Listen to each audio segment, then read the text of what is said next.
Hey guys, Dylan from Noble Records coming at you with another video. Man, today something crazy happened to me. Um, I had a really perplexing record that blew my mind. Let me just rewind a little bit. So, if you know me, I buy huge record collections all the time. Um, I buy at least 1,000 records a week, a lot of weeks more, you know. And so I've come across pretty much anything you could ever imagine. And very rarely do I come across something that I really have to scratch my head about.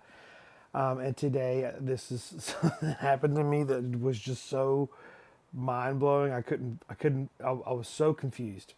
So basically, I was just doing some research, all right, and I was like curious of like, hey, what are the biggest, like, most expensive Beatles albums that have ever sold? And I started looking through, and I'm sure I'm going to see some Butchers. I'm sure I'm going to see some, the executive, cover. The Sergeant Pepper's is like the number one, sold for like $175,000. Anyways, as I'm scrolling through, pretty near the top of the list at number 10 was a $20,000 record.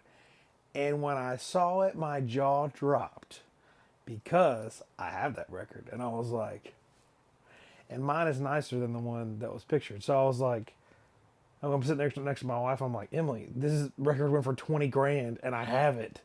And she's like, no way. And so I'm reeling. I'm just like, how could, what? Because the most confusing part is that it's a bootleg. And so, if you know what bootlegs are, they're made in a bunch of different ways.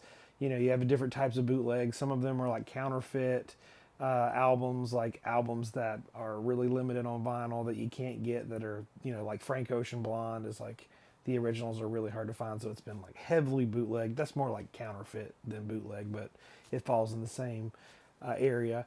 And then you have like concert tapes that is live stuff that's never going to be released that fans pretty much pull out and they put them on records illegally, and it's a bootleg. And then you have leaked audio like acetates and things like that, that it's all pretty much done on a fan basis. And so this was one of those things that was a fan thing. And so that's what I thought it was this Get Back. I'll show you what the cover is.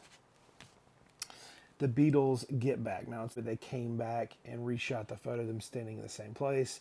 And so this was going to be the original picture for, this is going to be the original album cover for the Get Back album that was supposed to be released in 1969. They were going to do this. They had this whole campaign of, the Beatles were going to get back to the basics and just put out just like no tricks, no fluff, no filters, like an original rock and roll record. And so that was like the Beatles as nature intended was kind of like the tagline for this thing. And that was the concept behind this album. It ended up getting scrapped and evolved into Let It Be. But if you guys have seen the Get Back documentary with the, all the footage of them basically like coming up with the songs and all that stuff, that's been like so eye-opening. But anyways, that's what this was supposed to kind of evolve into. And so I'm seeing this and I'm seeing that, and I know that it's a bootleg because it says it's a bootleg and Discogs says it's a bootleg. But like, why would it sell for 20 grand? It's pretty unbelievable that it would sell for 20 grand. And so like I'm looking through, I'm asking people, I post on Instagram, I'm like, does anybody know what this is and why it would sell for 20 grand? Let me show you a little bit more. So it doesn't just stop at this really cool record. So it originally was housed in this envelope. The Beatles as nature intended is at the bottom. You have all these stamps. It comes from Apple Records. I mean, it's even like postmarked, all this stuff. And then it has a label on there. Every one that was released had a different name on the label. And that's what kind of intrigued me. Like, this guy's name is Richard DeLeo.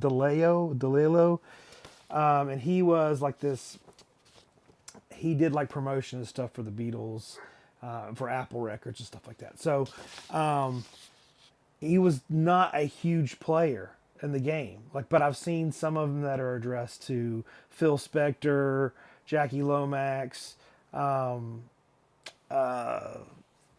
bunch of different, like Brian Wilson. Anyways, but this is like a pretty small one, and like in the grand scheme of things, and the stamps look legit. The post stamps look legit. It's in this really cool envelope, so I'm like, And the labels. This is what the label looks like. It doesn't make mention of, like, usually it'll say like what bootleg company put it out, like trademark or quality or something. Nothing. It looks really, really legit. This looks like an acetate or something, and it feels real heavy. And then to add to it, they had this like press sheet that like talked about the whole album. I mean, look, even the the paper or the staple on it's all rusted out. Like, it looks legit old, And I'll show you the back page, but it talks about the album and how it was made, and about each track and all that stuff. It was just very like promotional. If you've ever had a promo like press kit, this is what it is. It looks exactly like this. It feels exactly like this. So there's all that, and then it comes with this like really sweet poster. So anyways, my head's spinning. Now, I am not a greedy man. Also, I'm very realistic. I know that in my heart of hearts that this record's not worth 20 grand. There's no way, especially if it is a bootleg. So I think the thought in my head was, is this a bootleg? Because it looks legit. It really looks legit.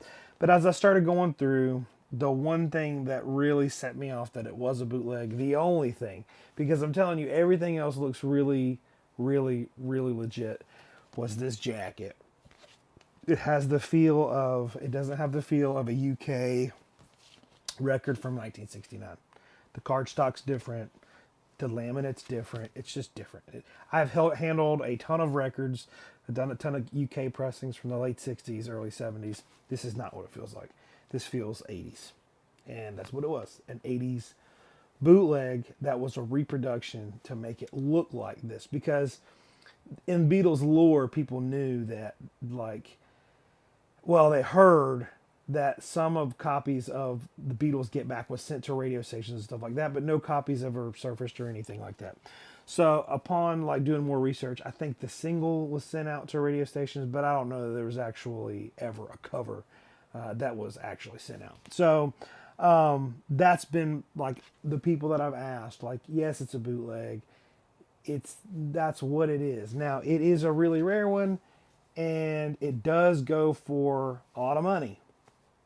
Again, I'm not one of these people, you watch, I mean, when you're in my line of work and you're buying and selling collectibles, you always have people that are just like, they have completely unrealistic expectations of what their things are worth. And I am able to look and see what these have gone for, what they realistically worth. And I don't care. Well, I really don't care what it's worth. My main concern was like, if this is really what that is, and it really is like this advanced copy, and all this time people have been thinking it's a bootleg, like, this is a piece of history and I want to keep it. That was my main thought, but it is a bootleg. It was put out in like the late 80s probably. And so, is it worthless? No, it's very cool. They do sell for a lot of money. Just to give you an idea, I took the liberty to dig up some actual sold prices. It's really difficult with bootlegs because on Discogs discontinued the sale of bootlegs in 2017. So all the bootleg medians, like, the market wasn't what it is now in 2017. I remember in 2017, I'll go, like, before that, 2015, 16, I was going on Discogs and I could buy like the sweetest Zeppelin bootlegs for $20. I mean, it was I was getting such good deals. It was awesome. So this was listed on Discogs as a 1986 unofficial release.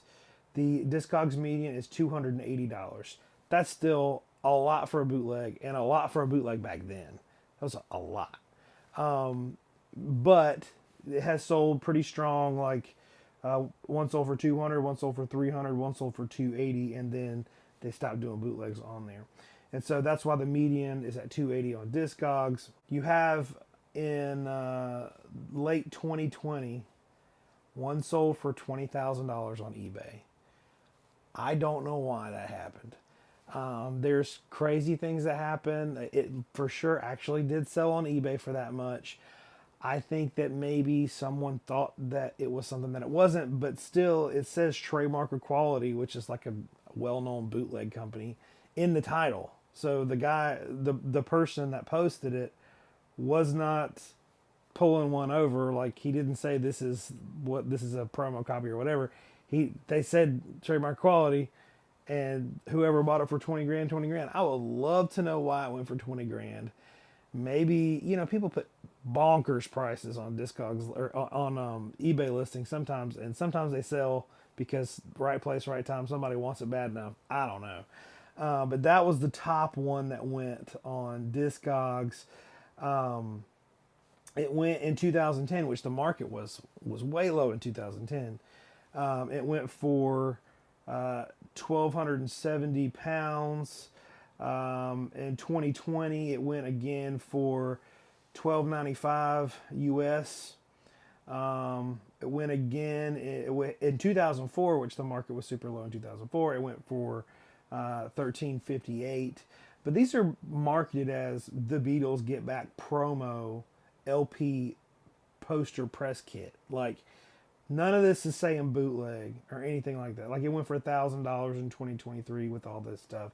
And so, and then this one it went in 2016 for $849, which is, the title says Apple Acetate Press Kit, 1969 Glenn Johns mix, which it was a Glenn Johns mix. But anyways, could this be something that it's a result of people assuming that they have something rare? Because it looks it looks very, very convincing. The only thing, like, if this jacket felt 69, I would have been like, woohoo, gravy train. What it was, I think, primarily, and I think this is the general consensus among people that know more about Beatles records than I do, is that this was a labor of love. Really, they did a very convincing job to make this thing look how it probably would have looked if these press kits had actually been sent out. That's what I think it was. Do I think that this record is worth $20,000? Let me say this very clearly so you don't come at me in the comments. I do not think it's worth $20,000. I do not know how in the world someone paid 20 grand for this thing at one point. But, it's one of those things, I don't really care what it's worth. I'm probably not going to sell it. It's a cool, I collect bootlegs. I collect Beatles stuff a little bit. I'm not as knowledgeable as a lot of these Beatles guys are out here, but it's just a very cool thing. And like with this envelope, it's just very neat. And shout out to Mazzy. Mazzy has a great vinyl channel, and somebody told me, hey, Mazzy has a video about it, and he shows it in his video, and he's got one. And as I looked around, like, it's not so rare that nobody's got one. People have them, and in records, the ones that are super rare are the ones like nobody's got that record. Like this psychedelic rock from California, Stack Above All. It's one of those records, nobody's got it. Nobody has it. It's so rare. Who's to say what it's worth? No one's got it. And so it's not one of those things. And so it is what it is. Again, I don't care what it's worth. It's going to stay in my collection. Here's another one I thought I'd show you guys. This is the Beatles Get Back journals. Look, it has all these straps and stuff on it. Looks like a cargo case. This is I think it's a 10. Yeah, it's a 10 LP on, or maybe 11 LP on colored vinyl. And it's got all the, when they recorded all that footage, it's got all that audio. And then the last disc is this Get Back album of the Glenn Johns mix and all that stuff. So it's a cool piece of lore.